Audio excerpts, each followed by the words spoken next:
जोहार, नमस्कार। मैं सुरेंद्र सोरेन और ट्राइब टीवी के इस खास पेशकश द सोरेन शो में आपका स्वागत करता हूं। आज इस शो में हमारे साथ एक खास मेहमान है। उसके परिचय कराने से पहले हम थोड़े फ्लैशबैक में जाएंगे, यानी अपने बचपन में जाएंगे, स्कूल के दिनों में जाएंगे। स्कूल के दिनों में एक अमूमन आमतौर पर किसी भी क्लास में हो, गाय पर निबंध लिखने की प्रैक्टिस की जाती थी। परीक्षाओं में आते थे, शिक्षक हमें गाय पर निबंध लिखने के तरीके बताते, गाय की विशेषताएं बताते थे। जवानी में कॉलेज में आने के बाद ये पता चला कि देश में गाय पर राजनीति भी होती है और गाय सिर्फ हमारे गांव घर में ही नहीं बल्कि हर जगह गाय छाया हुआ है, चाहे वो राजनीतिक मंच हो या स्कूल का क्लास हो या फिर कहीं भी। गाय के बिना भारतीय परिवेश एक अधूरापन महसूस करता है। गाय की कितनी पौष्टिकता मिलती है हमें, उसके वर्णन करने की जरूरत नहीं है। हर घर में दूध की खपत होती है, दूध का इस्तेमाल होता है, चाहे किसी भी रूप में हो, दूध के रूप में हो, दही के रूप में हो, पनीर के रूप में हो, छाछ के रूप में हो या मक्खन के रूप में हो। कितनी सारी बातें याद आती है गाय की चर्चा करने के साथ। लेकिन एक चर्चा यहाँ अक्सर नहीं होती है, आमतौर पर नहीं होती है। वह एक संगठन, एक संस्था की जो सरकारी संस्थाएं हैं, झारखंड गौ सेवा आयोग। जी हाँ, झारखंड गौ सेवा आयोग, जिसका अभी अभी गठन हुआ है तकरीबन 3.5 महीने पहले। हेमंत सोरेन सरकार ने, इस सरकार में कई आयोग की पदें खाली है, लेकिन गौ सेवा आयोग की पदें भर दी गई है, अध्यक्ष की घोषणा की गई। और आज हमारे साथ गौ सेवा आयोग के अध्यक्ष राजीव रंजन प्रसाद हैं, जो कांग्रेस के प्रवक्ता भी हैं, प्रदेश प्रवक्ता हैं। तो पहले हम इनसे गाय पर बातें करेंगे, क्योंकि गौ सेवा आयोग के अध्यक्ष हैं। अमूमन आम लोगों को यह पता नहीं कि यह आयोग करती क्या है, इनका काम करने का दायरा कितना बड़ा है और कौन कौन सी काम करती है। तो पहले वहीं से शुरू करते हैं, क्योंकि 2009 के बाद इस आयोग में अध्यक्ष के पद खाली थे। 2009-2023 कितनी बड़े वर्षों का अंतराल रहा, और इस अंतराल में गौ सेवा आयोग के अध्यक्ष, उपाध्यक्ष या दूसरी पदें खाली रही। स्वागत है आपका राजीव जी। नमस्कार।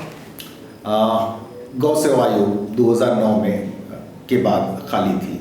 आप जब इस कुर्सी पर बैठे तो कैसा लगा पहले? देखिए, जिम्मेदारी का एहसास हो रहा है, क्योंकि ये एक ऐसा बड़ा विषय है जो अभी तक अछूता रहा।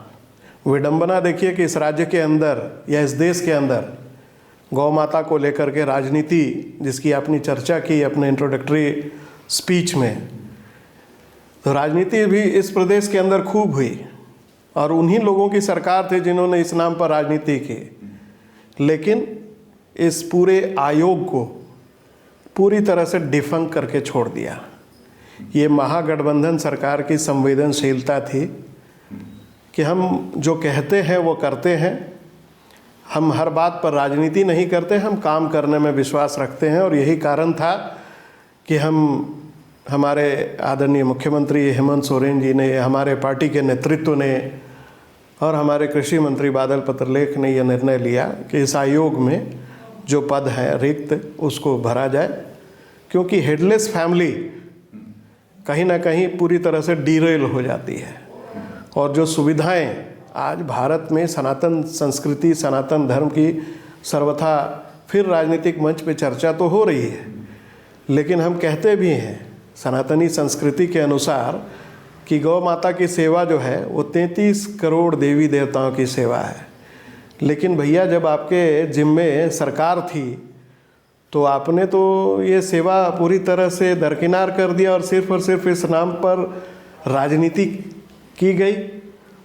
तो उस राजनीति में कांग्रेस ने भी दाखिला ले लिया है क्या से? नहीं, मैंने कोई दाखिला नहीं लिया। हम वास्तव में राजनीति अब कांग्रेस भी करेगी? नहीं, कोई गाय की राजनीति अगर करना होता तो हम भी सिर्फ राजनीति करते। हम तो सेवा करने के ध्येय लेकर के नहीं, सरकार की दूरदर्शिता के बारे में मैं चर्चा कर रहा हूँ कि सरकार ने निर्णय लिया कि गौ माता की सेवा इस राज्य के अंदर, गौ सेवा या गौवंशीय पशुओं का संरक्षण और संवर्धन वास्तविकता के धरातल पर कायम हो, इस दिशा में प्रयास किया जाए और ऐसे लोगों को वहाँ बैठाया जाए जो इस पर काम कर सकें। तो मेरी नियुक्ति बतौर अध्यक्ष के रूप में हुई और मेरे साथ झारखंड मुक्ति मोर्चा के केंद्रीय नेता राजू गिरी जी जो जमशेदपुर निवासी हैं, उन्हें उपाध्यक्ष के रूप में इस पद पर मनोनीत किया गया। और पिछले 16 जून को हम लोगों का जिसको हम कहते हैं नोटिफिकेशन निकला और 21 तारीख को हम लोगों ने प्रभार लिया। 3 महीने हुए हैं इस विभाग को कैसे हम बेहतर तरीके से काम कर सकें, क्योंकि इस राज्य के अंदर इस आयोग की एक जो परिचय हम कह सकते हैं कि वो बन करके रह गया था कि सिर्फ अनुदान देने वाली संस्था है। हमारा सवाल इसलिए बनता है कि राज्य में कई महत्वपूर्ण आयोग के पद खाली है, महिला आयोग, सूचना आयोग के पद खाली हैं।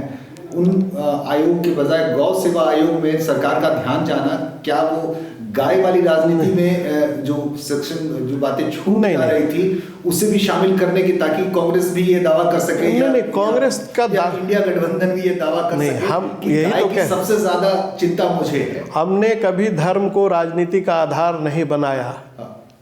धर्म आस्था का विषय है और उसको वहीं तक रहने दें हम। लेकिन जो संविधान प्रदत्त मौलिक अधिकार अगर इंसानों के हैं तो पशुओं के भी हैं। और सबसे पहले आज आप हमारे दफ्तर में आए हैं, आपका स्वागत है।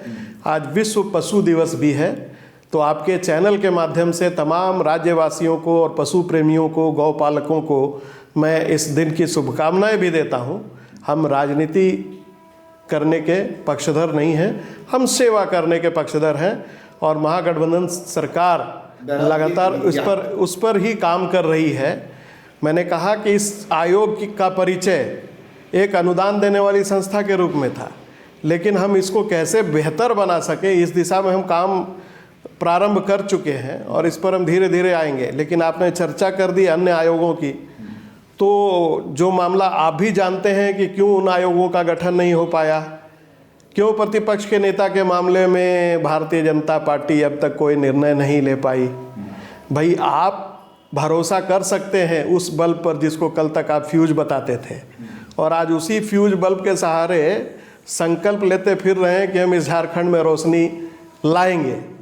तो ये आपका सरोकार हो सकता है। तो इस पर तो संविधान विशेषज्ञों ने, कानूनी विशेषज्ञों ने यह भी कहा कि कोई सीनियर लीडर अगर का नाम प्रस्तावित हो जाए तो फिर वो नेता प्रतिपक्ष वाले आयोग के गठन में आयोगों के गठन में कोई बाध्यता नहीं रह जाएगी। तो इसका निर्णय तो भारतीय जनता पार्टी को लेना है, तो ये उनके तरफ से है। और जब मामला सब जुडिस है तो मैं इसकी चर्चा करना नहीं चाह रहा था, लेकिन आपने चर्चा छेड़ दी कि सूचना आयोग है, महिला आयोग है, तो कतिपय कारणों से उसका गठन नहीं हो पाया। लेकिन सरकार उस दिशा में प्रयत्नशील है। एक एक करके धीरे धीरे आपने देखा कि पहली बार जो लोग धर्म को राजनीति का आधार बनाते हैं उन्होंने कभी इस राज्य के अंदर हिंदू धार्मिक न्यास बोर्ड का गठन नहीं किया था, लेकिन हेमंत सोरेन सरकार ने किया।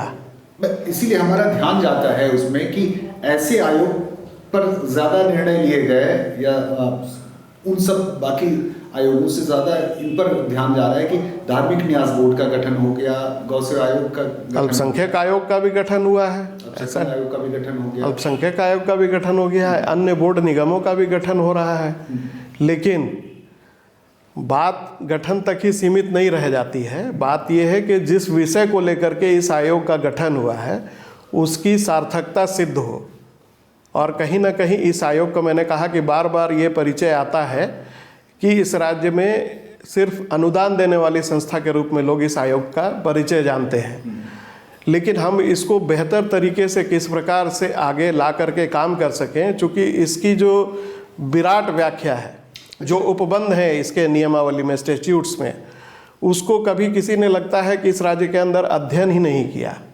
और इसलिए मैं कह सकता हूँ कि लगातार जिनकी सरकार रही, इस पूरे विभाग को किस प्रकार से डिफंड कर दिया गया और सभी अधिकार जो अध्यक्ष में निहित थे उसको बतौर प्रशासक इस विभाग के सचिव को नाम ट्रांसफ़र कर दिया गया। अब सचिव के पास अपनी जिम्मेवारी रहती है विभागों की। इस विभाग में ही कई विभाग समाहित हैं, कृषि विभाग हो गया, सहकारिता हो गया, पशुपालन हो गया, ऐसे कई विभाग हैं और उसके अतिरिक्त भी कई विभागों का उनके पास प्रभार है। तो स्वाभाविक है कि कार्यों के निष्पादन में कहीं ना कहीं ये पूरा विषय जो है ये छूटता रहा और लगातार छूटता रहा। और जब 2008 के दिसंबर में आप समझ सकते हैं कि जो आयोग की अंतिम बैठक हुई थी, उसके बाद पिछले 21 तारीख को हम लोगों ने आयोग की बैठक की। तो इतना लंबा अंतराल। ये आयोग का कार्यक्षेत्र क्या है और मतलब क्या क्या काम करती है? क्योंकि बहुत लाइमलाइट में नहीं रहता है इस तरह की संस्थाएं, तो जानना चाहेंगे कि क्या करती है ये एक्चुअली। देखिए, आयोग का जो दायरा है वो गोवंशीय पशु, जो सीधी और सरल भाषा में मैं कह दूं कि जो लोग अवैध व्यापार के दृष्टिकोण से कहें या गोकसी के लिए ले जाए जा रहे पशुओं को जब प्रशासनिक स्तर पर पकड़ा जाता है तो एफआईआर दर्ज करके उन गौशालाओं को सुपुर्द किया जाता है, उन गोवंशीय पशुओं को, ताकि उसकी देख रेख हो सके, उनके खाने पीने की व्यवस्था हो सके, उनके रहने की व्यवस्था हो सके।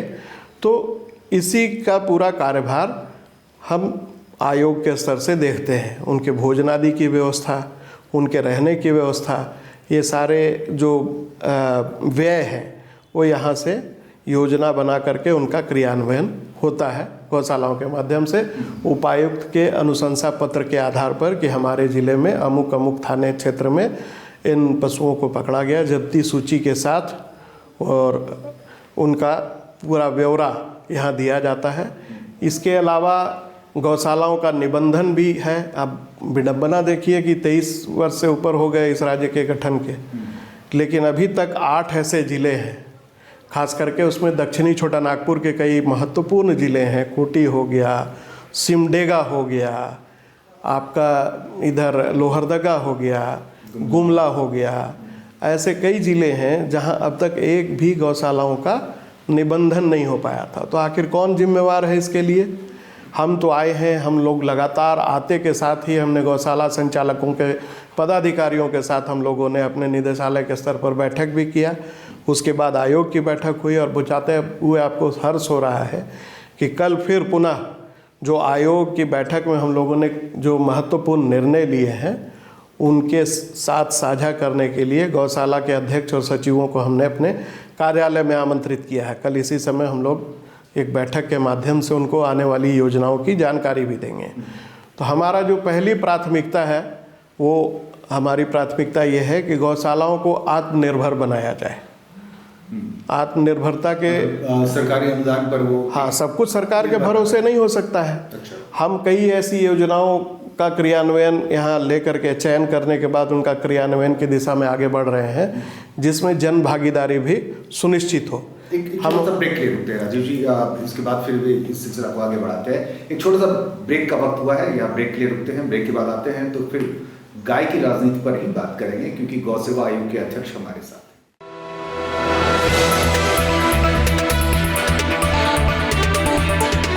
ब्रेक के बाद आपका स्वागत है। आप देख रहे हैं द सोरेन शो, और द सोरेन शो में हमारे साथ हैं गौ सेवा आयोग के अध्यक्ष राजीव रंजन प्रसाद। गाय पर, गौशाला पर बात हो रही थी। गौशाला बहुत कम निबंधित है, हालांकि संचालित तो कई जगह होंगी ही। चाकुलिया जहाँ सबसे बड़ा गौशाला है, तकरीबन 15-16 हज़ार वहाँ गायें हैं। वो तमाम गायें तस्करी के लिए ले जाए जाते थे और उन्हें पकड़ कर रखा गया है। पिछले कुछ महीनों पहले यह खबर भी आई थी कि वहाँ गायों को चारा भी नहीं मिल रहा है। देखिए, ये विडंबना है कि जो इसके तत्कालीन अध्यक्ष हुआ करते थे वो भी उस गौशाला के संचालकों में से एक थे, जो इस राज्य के प्रथम गौ सेवा आयोग के अध्यक्ष थे। मैंने वही कहा कि जिस ओर पूर्ववर्ती सरकारों को इस विषय को लेकर के ध्यान केंद्रित करना चाहिए था वो नहीं हो पाया। तो अब हमें शून्य से इसको शिखर तक ले जाना है। हम लोगों ने इसकी कार्रवाई भी आरंभ कर दी है। कई ऐसे राज्य हैं जहां बेहतरीन तरीके से गौ सेवा आयोग के द्वारा कई योजनाओं का संचालन हो रहा है, जो रोजगार सृजन की दिशा में भी बहुत लाभान्वित हो रहा है। और मैं अपने पड़ोसी राज्य छत्तीसगढ़ की चर्चा अगर न करूं तो ये अन्याय होगा। जिस प्रकार से गोधन योजना, गौठान योजना या गोबर निर्मित जो वस्तुएं आज निर्यात के लिए भी हो रही हैं, मैं आपको थोड़ा जानकारी दे दूं कि हमारा झारखंड वन आच्छादित प्रदेश है और वनों की जिस प्रकार से अवैध कटाई हो रही है, अगर उसको भी विराम लगाने की दिशा में हम अगर गो कास्ट का निर्माण ज़्यादा से ज़्यादा मात्रा में कर सकें, तो कहीं ना कहीं जो अंतिम क्रिया में भी शुद्धता के साथ अगर हम उसको निष्पादित करने की दिशा में बढ़ते हैं तो गोकास्ट उसमें बहुत बड़ा सहायक सिद्ध होता है। अन्य पूजा के कार्यों में भी गोकास्ट का हम यूज कर सकते हैं। उपले जिसको जलावन के लिए लाया जाता है। फिर गोबर निर्मित आज कई ऐसे वस्तु हैं, गमला, आजकल एक छोटा छोटा प्रचलन हो गया कि घरों में हम लोग गमले भी रखते हैं पौधों को, तो उसमें अगर पौधे बड़े भी हो जाए, उन गमलों का इतना बढ़िया आजकल बनावट बना करके और रखा जाता है कि पौधे अगर बड़े हो जाए तो सीधे सीधे आप ज़मीन में उसको गाड़ दें और वो गोबर जो है वो गमले का, वो खाद का काम करेगा। जो गंगा आरती का अभी प्रचलन है, जिस प्रकार से दिए, अभी दीपावली भी आ रही है, तो गोबर निर्मित दियों का भी खूब प्रचलन अब कल विदेशों में भी इसकी मांग हो रही है। अभी अभी रक्षाबंधन का त्यौहार गया, गोबर से निर्मित राखी के बड़े पैमाने पर निर्यात हुआ। कई एक जगह झारखंड के अंदर भी इसका जो है निर्माण हो रहा है। जमशेदपुर के अंदर कई ऐसी संस्थाएं हैं, स्वयंसेवी संस्था, तो उसके दिशा में बढ़ रहे हैं। फिर आप कह सकते हैं कि गोबरों की खरीद से वर्मी कंपोस्ट का निर्माण जो खेती किसानी के कार्य में आता है, और उसका सरकार टेंडर के द्वारा खरीदी भी करती है। मैं उसी और चर्चा कर रहा हूँ, थोड़ा सा चर्चा कर लूँ कि हमारे गौशालाओं में व्यापक आधार पर वर्मी कंपोस्ट का भी निर्माण कराने की दिशा में गौशाला जो आगे बढ़ गई हैं। तो हमने आयोग की बैठक के अंदर इस बात का भी निर्णय लिया कि सरकार के स्तर पर हमारा प्रस्ताव यह जाए कि उनकी सीधी खरीदी गौशालाओं के माध्यम से हो, बगैर टेंडर के। चूँकि वो स्वयंसेवी संस्था के रूप में काम कर रही हैं, सेवा कार्य में लगी हुई हैं, तो अगर सरकार उनसे सीधी खरीदी करती है तो आत्मनिर्भरता के दिशा में एक सीधा सीधा उनका जुड़ाव हो जाता है और बड़े पैमाने पर इसकी खरीदी होती है। फिर एनडीबीबी की योजना जो चल रही है, गोबर गैस प्लांट, बायोगैस प्लांट जो है, उसके गोबर से निर्मित बायोगैस प्लांट का, उसकी तरफ भी हम लोग जा रहे हैं। तो मैंने वही कहा कि कई ऐसे क्षेत्र हैं जहां हम रोजगार सृजन के दिशा में किसानों के परिवार के जनों को, खास करके महिलाओं को, JSLPS के माध्यम से कई सखी मंडल का संचालन इस राज्य के अंदर हो रहा है। उन सबों को एक ऐसे, आजकल तो स्टार्टअप का योग है, कई ऐसे युवा हैं जो हम लोगों से आयोग के साथ संपर्क में हैं, उनके साथ हम सीधे सीधे आने वाले दिनों में MOU साइन करके जगह जगह पर इसका एक हम कह सकते हैं कि ट्रेनिंग प्रोग्राम आगे चलाने के लिए उद्धृत होने वाले हैं, ताकि इस राज्य के अंदर हम किसान परिवारों को भी सुदृढ़ बना सकें और गौशालाओं को जो उनके माध्यम से आय होगा उससे वो आत्मनिर्भरता की ओर बढ़ेंगे। गौशाला ज़्यादा से ज़्यादा विकसित हो, इसमें कोई दो राय नहीं, लेकिन गाय को लेकर के जितनी तेज राजनीति हमारे झारखंड में होती है, मेरा मसला आप समझ गए होंगे कि 1 दर्जन से ज़्यादा हत्याएं, जिसे मॉब लिंचिंग कहा गया, वो झारखंड की कुछ घटनाएं तो मतलब राष्ट्रीय सुर्खियां बनी। क्या लगता है कि इस सरकार में वह सिलसिला जारी रहेगा या वह सिलसिला थमेगा? उसमें आयोग की भी कोई भूमिका होगी? देखिए, निश्चित रूप से ये बहुत गंभीर और संवेदनशील विषय है। हमने अपने प्रभार लेते के साथ सरकार के जो सभी संबद्ध, आपको बताता चलूँ कि हमारे बोर्ड के मेंबर पुलिस महानिदेशक भी होते हैं, उनके माध्यम से हम लोगों ने ये सूचना सभी जिलों के आरक्षी अधीक्षक महोदय को ये उपलब्ध करा दी गई है कि इस राज्य में पशु हत्या निषिद्ध कानून 2005 जो था, उसका बाद में जो भी संशोधन हुआ, उसको लेकर के भी सख्ती के साथ अनुपालना उसकी की जाए और इस नाम पर लेकिन अराजकता भी नहीं फैलाई जाए। जहाँ तक राजनीति का प्रश्न है, इस नाम पर राजनीति करने वालों लोग ही ने अराजकता फैलाने का काम किया और अभी कई ऐसे दृष्टांत सामने आए हैं।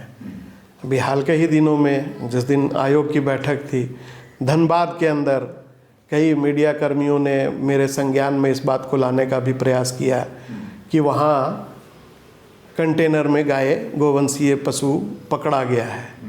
तो उस पूरे प्रकरण में जिन व्यक्तियों का नाम आया, FIR भी हुए, कुछ गिरफ्तारियां भी हुई है।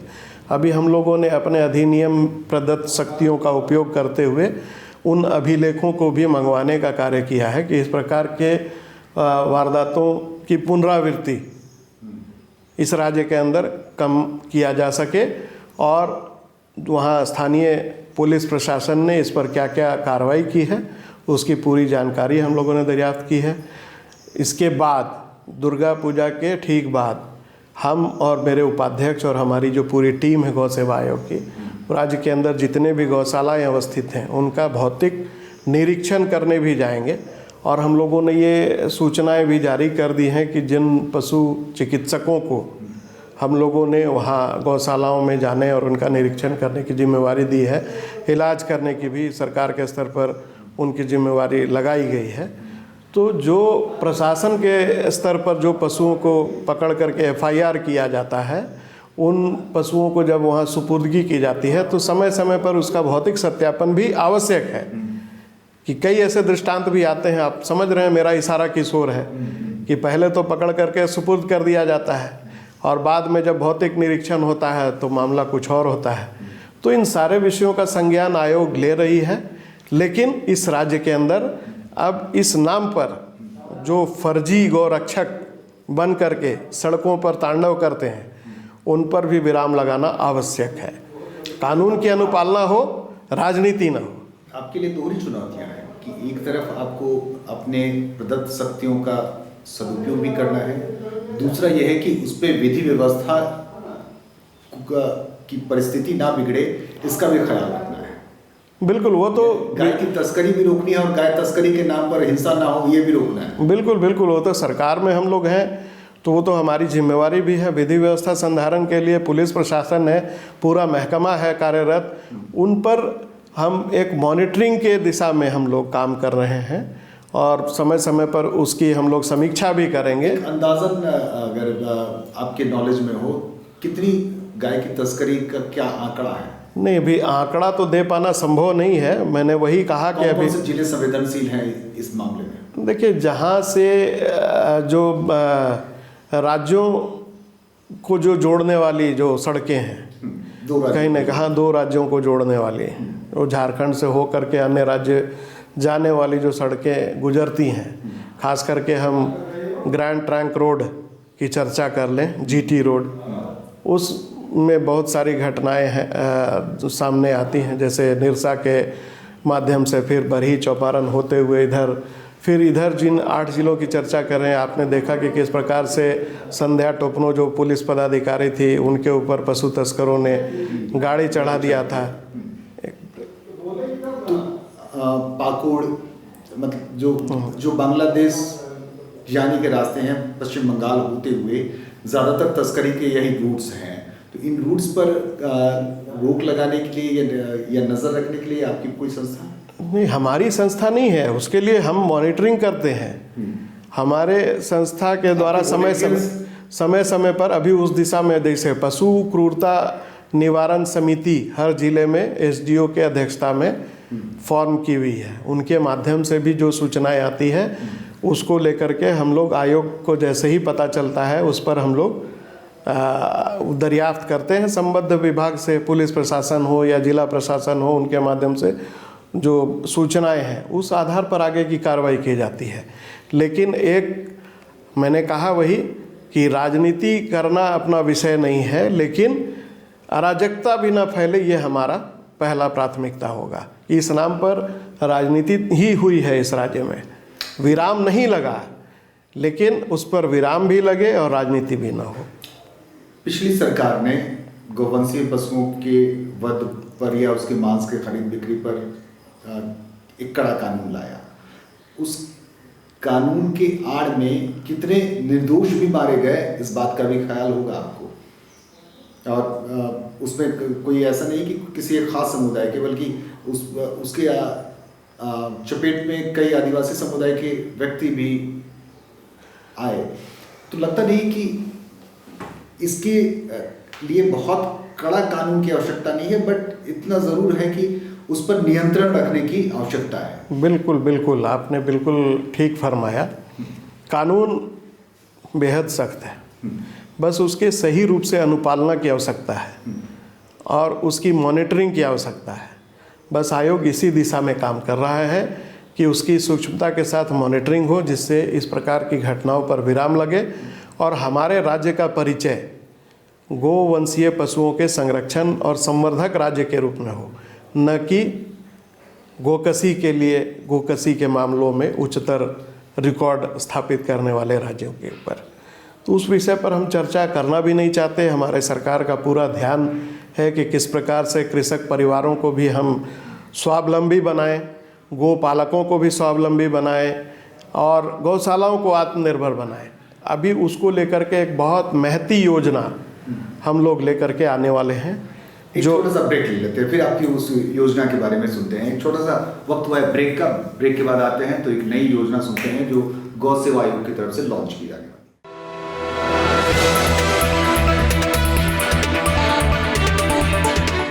ब्रेक के बाद आपका स्वागत है। आप देख रहे हैं the Soren show. The Soren show में हम आज के विषय गाय पर चर्चा कर रहे हैं, जिसके गौ सेवा आयोग के अध्यक्ष राजीव रंजन प्रसाद हमारे साथ है। गाय को गोद लेने की एक नई स्कीम आ रही है राज्य में, उसके बारे में बताइए जरा। देखिए, निश्चित रूप से यह जो आज एक परंपरा है, हम लोग आप जगह जगह पर देखते भी होंगे, गाय हमारी माता है, हमको उनकी सेवा की इच्छा भी रहती है। लेकिन हम जिस परिवेश में आज रहते हैं, कहीं ना कहीं हर कोई गौ सेवक जरूर बनना चाहता है, लेकिन गौ पालक नहीं बन पाना उसकी मजबूरी हो जाती है। हम फ्लैट संस्कृति में रहने वाले लोग हैं, गांव खेत खलियान हैं, लेकिन जो पशुएं गौकसी के लिए ले जाने वाली जो जिनको FIR करके गौशालाओं के सुपुर्द की जाती है, तो उनका पालन पोषण सही तरीके से हो, इसके लिए हम एक जन भागीदारी के कार्यक्रम को भी लेकर के आ रहे हैं। यानी हमारी गौ माता हमारा दायित्व, जो हम लोग कहते हैं ना कि गौ माता की सेवा करना देवी देवताओं का पूजन करने के बराबर है। तो लोगों को यह अवसर गौ सेवा आयोग के माध्यम से मिलने वाला है बहुत जल्द। जो गौशालाएं हैं उनकी आत्मनिर्भरता की ओर ये कदम होगा। क्योंकि सब कुछ सरकार के भरोसे नहीं हो सकता है। सरकार के द्वारा जो योजनाएं आती हैं उनका अनुपालन करने के लिए और अन्य योजनाओं की ओर गौ सेवा आयोग उदित हो, तो एक हम समझ सकते हैं कि गौशालाओं की जो जरूरतें हैं उनको जन भागीदारी से हम पूरा करवा सके, उसी दिशा में ये बहुत सार्थक कदम साबित होने वाला है।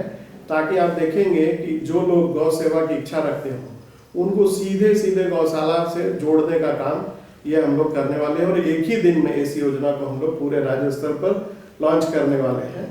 आदरणीय मुख्यमंत्री जी, हमारे कृषि मंत्री जी, सारे लोग रहेंगे और ऑनलाइन इसका उद्घाटन होगा।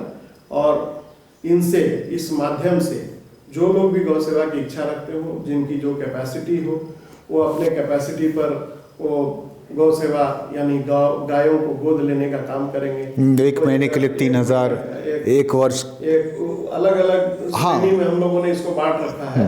तो उससे क्या होगा कि ये सीधे सीधे गौशाला के अकाउंट में पैसा ट्रांसफर होगा।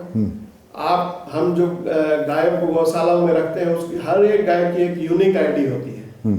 यानी किस गाय को आपने गोद लिया है, आप समय समय पर जाकर के उनके भौतिक निरीक्षण भी कर सकते हैं कि उनकी सेवा सही से हो रही है या नहीं हो रही है। आपने जो पैसा दिया वो पेमेंट गेटवे के थ्रू जैसे ही उनके अकाउंट में जाएगा, उसकी सूचना आयोग को वेबसाइट के जरिए यहाँ पर वो प्रतिबिंबित हो जाएगा। अच्छा। ताकि हमसे जो अनुदान के रूप में गौशालाएं पैसे लेती हैं, उनके भोजनादि की व्यवस्था, उनके सुपर स्ट्रक्चर जो बनाए जाते हैं उसको लेकर के, तो हमारे पास जो पैसा अलग से जो सरकार के स्तर पर मुहैया कराया जाता है, बजटीय प्रावधान जो होते हैं, तो नई नई योजनाओं को ला करके, जो हमने कहा कि ट्रेनिंग प्रोग्राम के जरिए हम इस राज्य में रोजगार सृजन की दिशा में आगे जा सकें। अभी जिस प्रकार से एक लंपी वायरस, बहुत बड़ी बीमारी जो पशुओं के अंदर पाया जा रहा था, तो उसके इलाज के लिए भी हम लोग सहायता अनुदान के रूप में उन पैसों का उपयोग कर सकते हैं। जो उनकी टीकोषधि, उनके औषधि की खरीदी अगर गौशालाएं करती है, तो उस पर हम लोग उनको अनुदान के रूप में कुछ राशि मुहैया करा दें। या बड़े पैमाने पर आप देखते होंगे कि राहगीरों की भी ये शिकायतें आती है कि सड़कों पर गौवंशीय पशु को ऐसे ही छोड़ दिया जाता है। बहुत विडंबना है कि हम चर्चा करते हैं। हम उसी मुकाम पर आ रहे थे कि गाय या गौवंशीय पशुओं की उपयोगिता तब तक ही बनी रहती है जब उनसे आप काम ले सकते हैं या दूध ले सकते हैं। इसके बाद क्या? क्या वो कसाई को ना बेचे? हाँ, या फिर वो क्या करे, आपको दान दे दें? नहीं वही चीज है ना कि आप ये संस्कारों की बात हम करते हैं। अभी मेनका गांधी ने भी राष्ट्रीय स्तर पर एक मसला उठा था इस पर, बिल्कुल, अभी कि कुछ एक बड़ी संस्था का भी उन्होंने जिक्र किया था। हाँ, कि आपको इस भावना के अंदर अगर रख करके लोग, मैंने वही कहा कि हमारे मानसिकता को बदलना होगा और इसके लिए व्यापक जन जागृति की आवश्यकता है। तो आपको इसमें सबसे सशक्त माध्यम मीडिया हो सकती है। आपको दे देंगे अगर गौवंशीय पशु, तो आपसे पैसे तो मिलेंगे नहीं। गौशाला में जितनी पशुएं आती हैं अधिकतर सूखी गायों को ही लोग वहाँ छोड़ जाते हैं, या जैसे ही उनका उपयोग खत्म हो जाता है तो रास्ते पर छोड़ देते हैं जो गौपालक हैं। तो ये मानसिकता बदलनी होंगी। आप तो हम मानव संस्कृति के अंदर भी आप देखें कि आजकल जिस प्रकार से वृद्धाश्रम की निर्माण हो रहा है, वो भी एक तरह की गौशाला ही बन गई है। नहीं, गौशाला नहीं बन गई है, मैं उस नाते नहीं कह रहा हूँ, लेकिन लोगों की मानसिकता कितनी बदली है ये देखने की आवश्यकता है। तो उन गायों की सेवा भरपूर मात्रा में हो सके, ऐसी योजनाओं को लेकर के हम लोग आना चाहते हैं। साथ साथ जो व्यवस्थाएं हैं उसको बदलना चाहते हैं। देखिए, आपको धन देंगे धनाढ़ लोग, लेकिन जो गाय पालते हैं या जो भैंस या बैल रखते हैं, मैंने वही कहा ना कि सिर्फ धनाढ़ लोगों के सहारे ही दुनिया नहीं चलती है। आज धनाढ़ लोगों से ज्यादा जो साधारण व्यक्ति है वो गौ सेवा की ओर उद्धृत है। उसको कोई प्लेटफॉर्म नहीं मिल रहा था। गौ सेवा आयोग ये प्लेटफॉर्म लेकर के आएगा ताकि एक व्यक्ति की इच्छा अगर हो कि हम 1 महीने के लिए ही एक गाय की सेवा करना चाहते हैं तो उसके लिए भी वहां जगह है। वो गौशाला को सीधे आकर के मिल सकता है, यूनिक आईडी है, उसके माध्यम से वो अपनी गाय जिसको गोद ले रहा है उसके साथ तस्वीरें खिंचवा सकता है। सोशल मीडिया का जमाना है, यूनिक आईडी के नंबर के साथ उनका एक अपनी तस्वीर आजकल लोग, तो इससे लोग उत्प्रेरित होंगे गौ सेवा की ओर भी, और एक बड़ी क्रांति की ओर हम बढ़ेंगे ताकि गायों की वास्तविकता के आधार पर सेवा भी हो और जो पैसे सरकार के स्तर पर हमको मुहैया कराए जाते हैं इस मद में, उसका उपयोग हम दूसरे योजनाओं के रूप में भी लाकर कर सकें। ताकि अभी देखिए, मैंने एक्सीडेंट की चर्चा की, जगह जगह सड़कों पर जिस प्रकार से लवारिस पशु ये करते रहते हैं तो उनका एक्सीडेंट हो जाता है। कल ही यहाँ रांची की एक घटना हुई, पिंजरा पोल में, अपर बाजार में, रात में किसी ने एक धक्का मार दिया गाय को। 12 बजे रात में मुझे सूचना आई कि गाय तड़प रहा है। तो उस समय वहाँ एम्बुलेंस वगैरह, कैटल रेस्क्यू व्हीकल जिसको हम कहते हैं, वो उपलब्ध नहीं था। हम लोगों ने स्थानीय स्तर पर गौशाला के माध्यम से उसको पानी चढ़वाने का भी काम किया। आज सुबह उसको उठवा करके सुकुरहुट्टू, जहाँ 20 बेड का एक पशुओं का, गौवंशीय पशुओं का अस्पताल भी संचालित है, रांची गौशाला न्यास के माध्यम से उसको भर्ती कराया गया। और दुर्भाग्य है कि वो गाय जो थी वो बगल के ही किसी गौपालक की थी, उसने उसको सड़क पे निकाल दिया था, वही सूखी गाय थी। उसको जब उसका काम निकल गया, बचपन में हम सुना करते है ना, इसको बदलना है। बचपन में हम सुना करते थे, एक जगह होती थी हर शहर में, हमारे भी इस शहर में एक जगह होती थी, अरगड़ा करके ऐसा ही कुछ नाम था उस जगह का, कि आवारा पशुओं को लोग जब वहाँ पहुँचा दिया करते थे, सुपुर्द कर दिया करते थे, बदले में कुछ पैसे भी मिल जाते थे, 2-4 रुपये के करीब। इससे अब वो कल्चर क्या, अब तो जो संवैधानिक उपबंध रहते हैं, मैंने वही कहा कि संवैधानिक जो मौलिक अधिकार अगर इंसानों के हैं तो पशुओं के भी हर जगह गौचर भूमि की उपलब्धता होती है, जहाँ गाय उन्मुक्त वातावरण में विचरण कर सके, वहाँ रह सके। तो एक और योजना हमारी है गौ अभ्यारण्य बनाने की, इको टूरिज्म के रूप में इसको डेवलप करके, चूंकि बड़ी मात्रा में जब भी गौवंशीय पशु पकड़े जाते हैं तो जो संचालित गौशालाएं हैं शायद उनके अंदर इतनी बड़ी व्यवस्था नहीं है कि उतनी ज्यादा मात्रा में पशुओं को रखा जा सकता। यानी हम कह सकते हैं कि एक अभ्यारण्य के रूप में अगर हम उसको डेवलप करते हैं तो इन पशुओं को वहां भी ले जा करके रखा जा सकता है, उसकी पूरी व्यवस्था बनाई जा सकती है। उसको पार्क के रूप में हम लोग बना दें ताकि जो लोग गौ सेवा के नाम पर ही एक दिन अपना स्पेंड करना चाहते हैं, बस वहाँ विद्यालय नहीं होगा। नहीं, विद्यालय अगर विद्यालय होगा तो विद्यालय भी बन जाएगा। चरवाहा विद्यालय की मुझे याद आ गई। इसको दूसरे रूप में ले रहे हैं, लेकिन मैं वही कह रहा हूँ कि एक प्लेटफॉर्म, एक योजना, उसका चयन, उसका क्रियान्वयन के दिशा में हम आगे बढ़े। इस दिशा में भी हम लोगों ने सभी संबद्ध जिलों के उपायुक्तों को पत्र के माध्यम से उसकी पूरी जानकारी मांगी है कि भाई गोचर भूमि आपके जिले में कितनी उपलब्ध है। फिर अगर वहां से सही जानकारी नहीं मिलती है तो हम रेवेन्यू सेक्रेटरी के माध्यम से पूरे राज्य की जो स्थिति है उसको जानेंगे और प्राथमिकता के तौर पर सभी प्रमंडल, 5 प्रमंडल हैं, 5 प्रमंडल में कम से कम एक गौ अभ्यारण्य की स्थापना हो सके, जिसके अंदर हम उन्मुक्त वातावरण में गौवंशीय पशुओं को वहाँ पालन पोषण कर सके। इस दिशा में गौ सेवा आयोग काम करने की इच्छा रखता है। एक छोटा सा ब्रेक हुआ है, वक्त हुआ है ब्रेक का। ब्रेक के बाद जब आएंगे तो फिर राजनीति की बात करेंगे, पूछेंगे कि राजनीति अच्छी लगती है या गौ सेवा।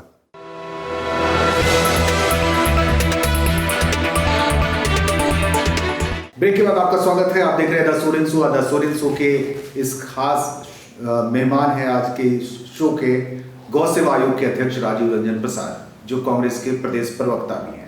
बात थोड़ी राजनीति की कर लेते हैं, क्योंकि गाय से राजनीति ही होती है, चाहे वो सेवा के माध्यम से हो या फिर बयानों के जरिए। गौ सेवा, गायों के प्रति आपकी संवेदनशीलता इससे थोड़ी देर पहले हम सुन रहे थे, तो ये अध्यक्ष बनने के बाद आई है, इससे पहले भी थी? शायद आपको ये ज्ञात होगा कि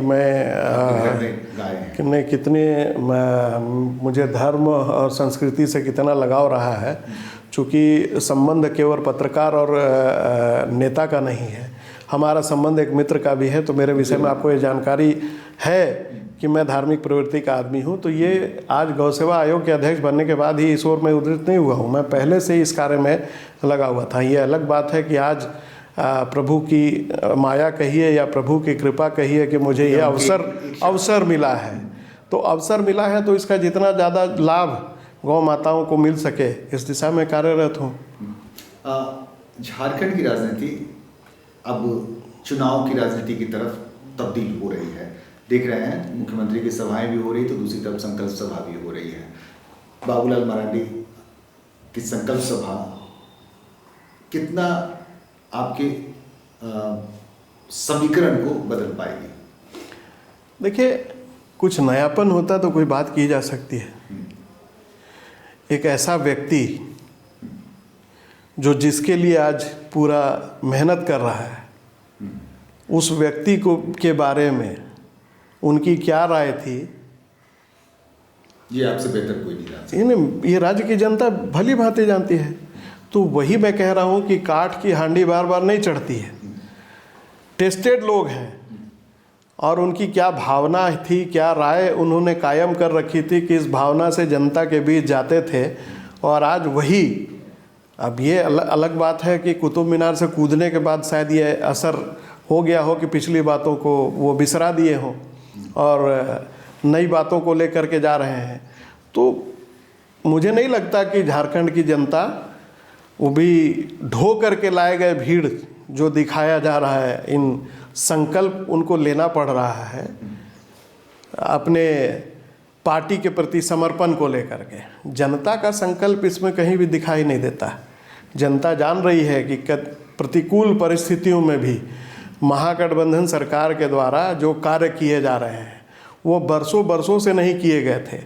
जिस गुजरात मॉडल की चर्चा सर्वथा पूरे देश स्तर पर लगातार भारतीय जनता पार्टी नीति सरकारों के द्वारा या भारतीय जनता पार्टी के नेताओं के द्वारा किया जाता रहा है, आज कहीं ना कहीं अगर हम स्टैटिस्टिक्स की अगर चर्चा कर लें तो अभी 2 दिन भी नहीं हुए हैं, लब्ध प्रतिष्ठित अखबार में जो आंकड़े छपे थे कि गुजरात को पछाड़ करके पूरी भारत की अर्थव्यवस्था में 5वां स्थान झारखंड ने पाया है। ये संभव भी महागठबंधन सरकार के कतिपय निर्णयों के कारण हुआ है।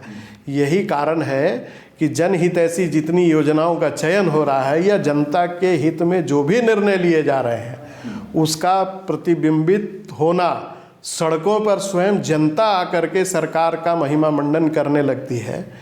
और ये वही लोग हैं जो अपना ढोल खुद पीटते थे, डपोर संघ की घोषणाएं तो करते थे, लेकिन उनको अमली जामा नहीं पहना पाते थे। ये कॉन्फिडेंस सिर्फ आपको अकेले दम पर आ रहा है या गठबंधन के दम पर? मैंने कहा वही कि पूरे देश के स्तर पर आप देखेंगे कि जो राजनीतिक परिदृश्य आज बन पड़ा है, किस प्रकार से चुनी हुई संस्थाओं या संवैधानिक संस्था हम कहें, उनका इस्तेमाल बेजा राजनीति के लिए किया जा रहा है। इससे बड़ा उदाहरण जो लोग आपातकाल के नाम पर राजनीतिक पहचान बना करके आज राजनीति कर रहे हैं, उनको आत्मविश्लेषण करना चाहिए और आत्म प्रवंचना से बचते हुए संविधान की मौलिकता कायम रहे, संविधान जिंदा रहे, जिसकी बार बार चर्चा की जाती है, और जिस समावेशी विकास की चर्चा की जाती है, एकात्म मानववाद की चर्चा करने वाले लोग आज समाज के अंतिम पायदान पर बैठे व्यक्तियों के यहाँ किस प्रकार से विकास की किरणें पहुँचे, उस दिशा में काम न करके सिर्फ और सिर्फ नकारात्मक राजनीति करना और धर्म और संप्रदाय के नाम पर पूरे देश को बांट करके नफरत की राजनीति जो करने लगे हैं, इससे बचना चाहिए। मान लेते हैं, लेकिन आपकी सरकार ने भी अपने वादे तो पूरे नहीं किए हैं अभी तक। कौन सी वादों की चर्चा आप कर रहे हैं? कौन सी वादों की याद दिलाएं बताइए। नहीं, आप ही चर्चा कर लीजिए ना। 5 लाख सरकारी नौकरियों की हम आप देखें कि आज सरकार बनते के साथ हर, मैं वही बता रहा हूँ कि कितनी स्थानीय नीति, 32 खतियान आधारित स्थानीय नीति। मैं एक एक करके बिंदुवार आपको जवाब। आपने पूछा तो मैं बिंदु याद दिला रहा हूँ। नहीं, बस मैं बिंदुवार तरीके से आपके हर प्रश्न का उत्तर देने वाला हूँ कि जो लोग आज हम पर उंगलियां उठा रहे हैं, उनको अपने गिरेबा में झांकना चाहिए कि किस प्रकार से यहाँ के नौजवानों को उनका हक मिले। ये सरकार कतिपय सारे विसंगतियों को दूर करते हुए प्रयासरत है। आप देखें कि कल ही 47 सहायक अभियंताओं को मुख्यमंत्री ने नियुक्ति पत्र दिया है। आने वाले 16 तारीख को फिर से नियुक्ति पत्र वितरण किया जा रहा है। किया था उसके फिगर से मैच करेंगे तो उसका 10% ही है। नहीं, आप केवल उसको नहीं लेकर के बोला गया था ना, हमने तो इस बात का भी बंद करने का काम किया है कि सार्वजनिक क्षेत्र हो या जो प्राइवेट क्षेत्र हो, वहाँ भी 75% झारखंडियों को नौकरी मिले। 1932 की आप चर्चा करते हैं तो 1932 का खतियान हो या सरना कोड हो, किसने पारित करा करके और भेजा, और क्यों नहीं हो पाया? जिनको झोली भर के आपने दूसरे के गेंद पाले पे गेंद। नहीं, कोई पाले की बात नहीं है। अगर संविधान में आप बात करते हैं कि नहीं, जो लोग ये बोलते हैं कि हम भी 1932 के पक्षधर हैं, तो उनको चाहिए कि अपने केंद्र सरकार को बाध्य करें, तभी कानून में परिवर्तन हो सकता है। तो वो राजनीतिक नफा नुकसान का आकलन करके हर मुद्दे को कोर्ट में घसीट करके ले जाते हैं। सरकार के किसी भी निर्णय को तो आप लोगों ने बोई। नहीं, हमने नहीं बोई है। जो लोग 85 का निर्णय करके और सड़कों पर अबीर गुलाल लगा रहे थे, वो लोग भी आज उनके साथ हो लिए हैं। जो कल तक जो स्पेशल स्टेट की मांग करने वाले, मानव श्रृंखला बनाने वाले लोग भी ढोल पीट रहे हैं। तो ऐसे छद्म लोगों की राजनीति झारखंड की जनता भली भांति समझ चुकी है। अब इनका चलने वाला नहीं है।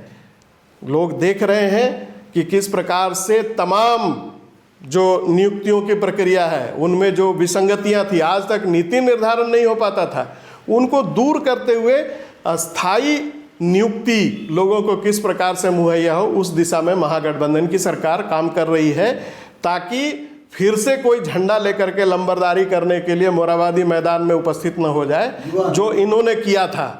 आप देखे होंगे कि कितना बड़ा मेला लगाया था, कितना बड़ा मजमा लगाया था, कितने लोगों को नौकरी दे पाए। गुजरात में 7,000 रुपये और 10,000 रुपये में ड्राइवर और हेल्पर की नौकरी लगा करके वहीं पर झारखंड के नौजवानों ने उस नियुक्ति पत्र को फाड़ करके और नारेबाजी करते हुए बाहर आने का काम किया था।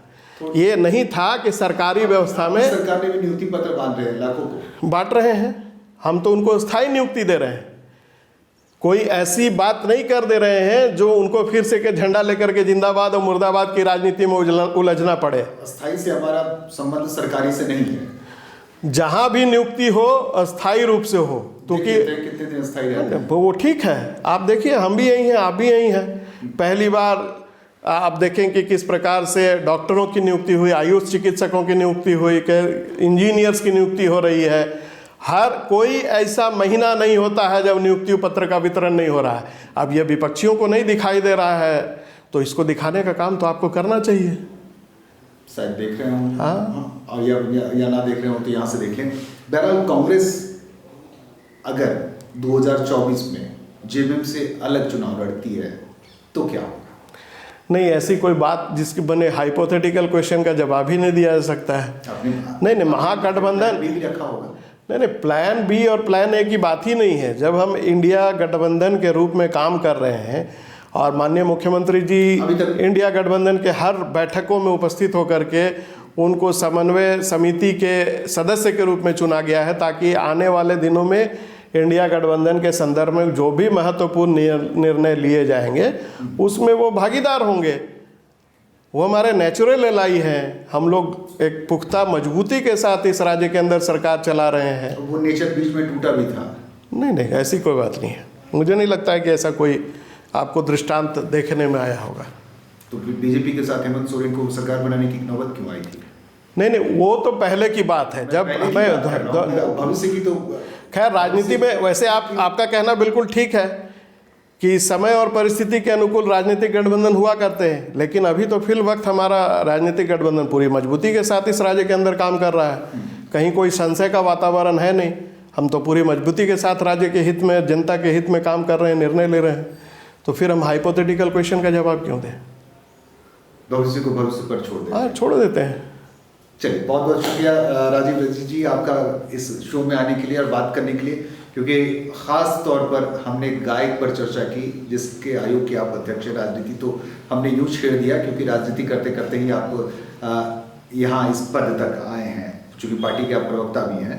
तो गाय से जुड़े हुए हैं, पहले भी जुड़े हुए थे और अब तो पद पर है, तो बेशक अच्छे काम करेंगे गायों की सेवा के लिए, गोवंशी पशुओं के लिए। और जैसा कि कहा जाता है कि गाय हमारी माता है, तो सिर्फ माता ही नहीं है बल्कि सबका उससे नाता है, चाहे वो राजनीति के पद पर बैठे हुए हों या संवैधानिक पद पर बैठे हुए हों। आज के शो में बस इतना ही। अगली बार किसी खास मेहमान के साथ फिर मिलेंगे, तब तक के लिए दीजिए इजाज़त। नमस्कार।